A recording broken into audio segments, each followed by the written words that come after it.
சற்று முன் இணையத்தில் ஒரு அதிர்ச்சியான செய்தி வெளியாகியுள்ளது. உச்சகட்ட சோகத்தில் திரையுலகினர். என்ன நடந்தது? அதாவது நடிகை கனகா இருக்காங்க இல்லையா, உடல் கருகி மரணம் அடைந்து விட்டதாக இணையத்தில் செய்தி வெளியாகி உள்ளதுங்க. என்ன நடந்தது? அவங்க இந்த ஒரு விபரீத முடிவை எடுக்க என்ன காரணம்? இந்த வீடியோவில் பார்க்கலாம். இந்த நேரத்தில் இந்த வீடியோவை பார்த்து கொண்டிருக்கும் நண்பர்கள் அனைவருமே லைக் பண்ணிட்டு தொடருங்க. பார்க்கும் நண்பர்கள் அனைவருமே சப்ஸ்கிரைப் பண்ணுங்க. இவங்களோட வாழ்க்கை பயணத்தை ஒரு மிகப்பெரிய பேய் படமாவே எடுக்கலாம். ஏன்னா பேய் படமா தாங்க இவங்களோட வாழ்க்கை பயணம் அமைந்துள்ளது என்றே சொல்லலாம். இவங்க ஆம்பளையிலேயே வெறுப்பாங்க.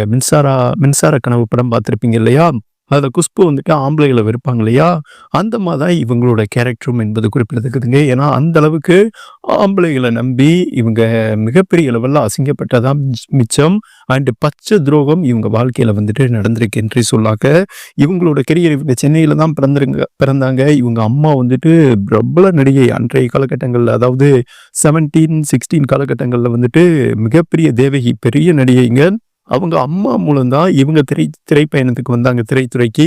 அண்டு இவங்களுக்கு மிகப்பெரிய ஹிட்டான படம் கரகாட்டக்காரன் தாங்க. அந்த கரகாட்டக்காரன் படம் பட்டி தொட்டியெல்லாம் ஒரு மிகப்பெரிய ஹிட் என்பது குறிப்பிடத்தக்கது. இன்று வரை நம்ம எந்த ஒரு பஸ்ல ஏறினாலும் இந்த மான் உந்தன் சொந்த மான் அந்த பாட்டு டெஃபினட்டா நீங்க கேட்டிருப்பீங்க. அந்த அளவுக்கு காலங்களால் அழியாத ஒரு மூவி என்றே சொல்லாங்க. 1000 நாட்களுக்கு மேல ஓடிய திரைப்படம் என்றே சொல்லலாம். அந்த படம் மூலம் இவங்க கெரியர் உச்சம் தொட்டது என்றே சொல்லாங்க. அடுத்தடுத்து ரஜினிகாந்த் புக் பண்ண, கமலஹாசன் புக் பண்ண, எல்லா நடிகர்களும் புக் பண்ண கரகாட்டக்காரன், தங்கமான ராசா, அதிசய பிறவி, பெரிய வீட்டு பணக்காரன், பெரிய எடுத்து பிள்ளை, சீதா, துர்கா, இப்படி ஏகப்பட்ட படங்கள். இங்க மட்டும் இல்லைங்க, இங்க மட்டும் கிடையாது. அண்ட் பிற மொழிகள்லையும் இவங்க உச்சம் தொட்டார்கள் என்பது குறிப்பிடத்தக்கது. அன்றைய காலகட்டங்களே இவங்க 40 லட்சம் ரூபா சம்பளம் வாங்கியிருக்கிறதா சொல்லப்படுகிறது. இவங்களுக்கு ஒரு மிகப்பெரிய முதுகெலும்பே, ஒரு மிகப்பெரிய ஆசான்னா இவங்க அம்மா தாங்க. இவங்க அம்மாவுக்கு நடந்த துரோகத்தை தான் இவங்களால தாய்க்கொள்ளவே முடியல. தேவிகா தேவதாஸ், அதாவது கனகாவோட அப்பா பேர் தேவதாசுங்க. திரைப்பட தயாரிப்பாளராக இருந்தவர் என்பது குறிப்பிடத்தக்கதுங்க. அதே மாதிரி அசிஸ்டன்ட் இயக்குனராகவும் இருந்திருக்காரு. இவர் என்ன பண்ணியிருக்காருன்னா, அண்டு தேவிகா அவங்களோட சொத்துக்காக தான் அண்டு அவங்களோட இருந்தாங்களே தவிர, மற்றபடி அந்த பணம் பணம் பணம் பணம் பணம் பணம் தான்.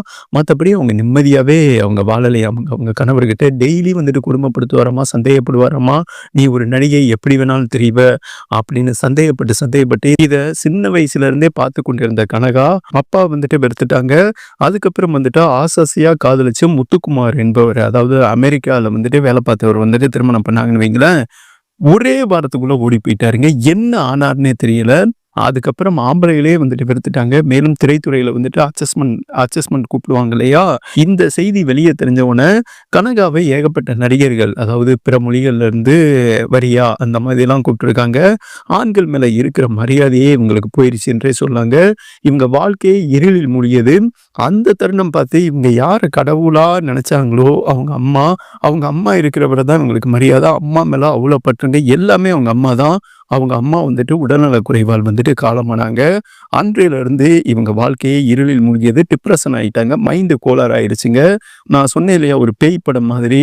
இவங்க அம்மா எங்கே தங்கியிருந்தாங்களோ அந்த இடத்த பழமையான இடமா இன்னும் இருக்கு. எந்த ஒரு பெயிண்டிங்குமே அடிக்காம எங்க அம்மா இந்த வீட்டில் தான் இருக்காங்க. அவங்க அம்மாவோட பேசிக்கிட்டே இருப்பாங்க. அவங்க அம்மா இறந்து 20 ஆண்டுக்கு மேல ஆயிடுச்சு. ஆனாலும் எங்க அம்மா இங்கே தான் இருக்காங்க. எங்க அம்மாவோட நான் பேசிக்கிட்டு தான் இருக்கேன். இந்த வீட்டில் எதுவுமே மாற்ற மாட்டேன். ஏதாவது மாத்தினா எங்க அம்மா போயிடுவாங்க. டெய்லி எங்க அம்மாட்ட தான் பேசிக்கிட்டு இருக்கேன். எவ்வளவு பெரிய நடிகர்களோ போய் அட்வைஸ் பண்ணியிருக்காங்க. இதெல்லாம் உண்மை இல்லைம்மா, வெளியே உன் வாழ்க்கையை தொடரு அப்படின்னு எவ்வளவோ ஆலோசனை அட்வைஸ் கொடுத்தமே அவங்கள கடுமையா திட்டி ஆக்ரோஷப்படுவாங்களாமா. அதுதாங்க அவங்களுக்கு மைண்டு டிப்ரெஷன் ஆயிடுச்சு. ஏகப்பட்ட விபரீத முடிவும் எடுத்திருக்காங்க. ஒரு முறை என்னன்னா, எங்க அம்மா இந்த மாதிரி சொல்லிட்டாங்க, என்னோட வான்னு சொல்லிட்டு தீய வீட்டோட கொளுத்தி, இப்ப கூட நீங்க போய் பார்த்தீங்கன்னா அந்த வீடு கருகி போயிருக்குங்க.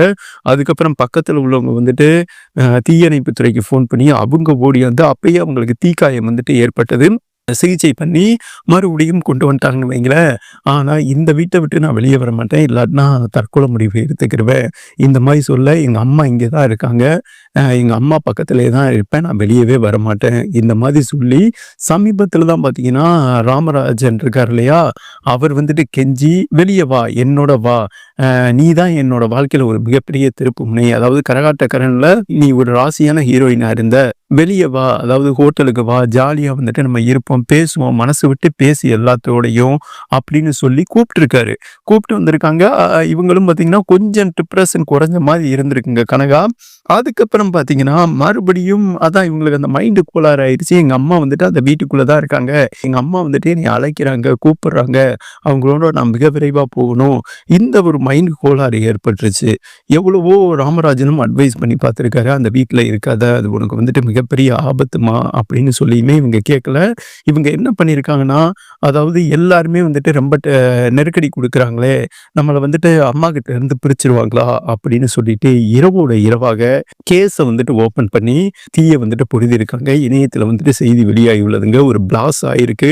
இவங்க உடல் கரிய நிலையில் வந்துட்டு கத்தியிருக்கிறதா இணையத்தில வந்துட்டு செய்தி வெளியாகி உள்ளது. அக்கம் பக்கத்தினர் அனைவருமே பதறி ஓடி வந்து வீட்ட உடைச்சு பார்த்துருக்காங்க. ஆனா வீடு வந்துட்டு லாக்ல இருக்கு. ஓகேவா? அதுக்கப்புறம் பார்த்தீங்கன்னா, தீயணை துறைக்கு ஃபோன் பண்ணியிருக்காங்க. அவங்க வர டிலே ஆயிருக்கு. ஏன்னா இந்த சம்பவம் நடக்கும்போது இரவு 2 மணியாமா.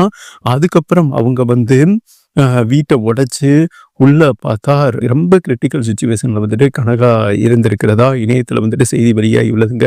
அதுக்கப்புறம் அவசர அவசரமா மருத்துவமனைக்கு கொண்டு போயிருக்காங்க. தற்போது எமர்ஜென்சி வார்டில் மருத்துவர்கள் கண்காணிப்பில் தீவிர சிகிச்சை பிரிவில் சிகிச்சை பெற்று வருகிறார் என்றும் இணையத்துல செய்தி வெளியாகி உள்ளது. இந்த கிரிட்டிக்கல் கண்டிஷன்ல இருந்து அவங்களை காப்பாற்றுவது மிகப்பெரிய கடினம் என்று சொல்லப்படுகிறதுங்க. அதனாலதான் சொன்னேன், இவங்களோட வாழ்க்கையே ஒரு மிஸ்ட்ரிங்க. இந்த மிஸ்ட்ரியை எடுத்தாலே அது ஒரு மிகப்பெரிய வெற்றி படமாக மாறும். அப்படிதான் இவங்க வாழ்க்கையில வந்துட்டு ஒரு மர்மமான வாழ்க்கை என்றே சொல்லலாம். கடைசி வரை அம்மா அந்த வீட்ல தான் இருக்காங்க. அந்த வீட்ல எந்த ஒரு மாற்றமும் பண்ண மாட்டேன். எங்க அம்மா என்னைய கூப்பிடுறாங்க, எங்க அம்மா என்னைய கூப்பிடுறாங்க இப்படின்னே சொல்லி ஆண்களோட துரோகத்தினால எங்க அம்மாவோட சீக்கிரம் போகணும். இப்படி அவங்க மைண்ட் கோளாறாகி தான் இந்த ஒரு முடிவை எடுத்திருக்காங்கன்னு அவங்கள சுற்றி இருக்கும் சக நண்பர்கள் இருக்காங்க இல்லையா, அவங்களிடமிருந்து சில செய்திகள் இணையத்தில் வெளியாகி உள்ளது என்பது குறிப்பிடத்தக்கதுக்கு. நல்ல பெண்மணி அவங்க மீண்டு வரணும். நாம் அனைவருமே அவங்களுக்காக ஆண்டவனை ப்ரே பண்ணிக்கலாம்.